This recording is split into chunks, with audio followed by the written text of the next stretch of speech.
Priča o obrani Osijeka priča je o 106. brigadi, o ljudima koji su branili svoje domove i svoje obitelji u gradu na prvoj crti.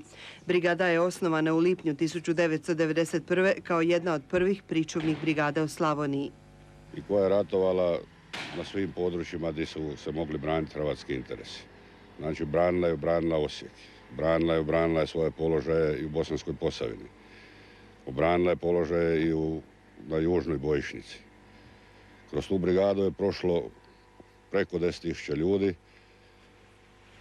Nažalost, 174 su poginula i 850 ljudi je ranjeno. Pripadnici brigade branili su 52 km crte bojišta oko Osijeka. Jedan od težih punktova bio je nadvožnjak Osječke obilaznice kod Nemetina.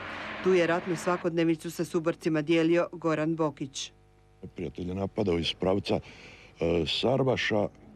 Prema nama mi smo držali tu od ovoga nadvožnjaka pa sve tamo do rijeke Drave.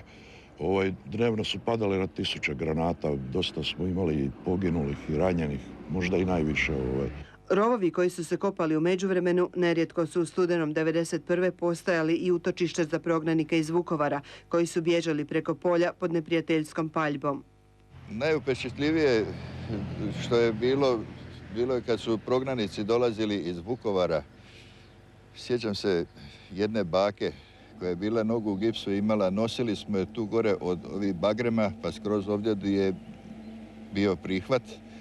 Ravna slavonska polja bila su loš zaklon, pa je na dan bilo i po 5 ranjenih. Najteži dan za brigadu bio je 5.12.1991. kada je neprijatelj punim oklopom i pješadijom izvršio napad cijelom crtom bojišta. Malo ljudi je svjesno, malo ljudi zna da 5.12.1991. godine sudbina Osijeka i dobrog dijela Hrvatske visila je o niti i ovisila je o razvoju događaja ovdje u samom Nemetinu. Naime, tu je bio taj dan strahoviti veliki napad neprijateljski. Branitelji su odlučili po cijenu života braniti crtu bojišta. Kod takozvanih vikendica i punkta Čita u Nemetinu vodile su se borbe. Zbog velikih gubitaka u ljudstvu bili smo prisiljeni napustiti morali smo se povući sa 2 položaja. Jedan položaj smo vratili nakon 2 sata borbe, ponovo smo ga vratili, a drugi položaj tijekom sljedećeg dana i onda nam je bilo u potpunosti jasno da smo obranili ovaj grad. U ime tih dana branitelji ove brigade ističu Da dosta je u Hrvatskoj razmišljanja da su hrvatski branitelji samo lopovi i ratni zločinci.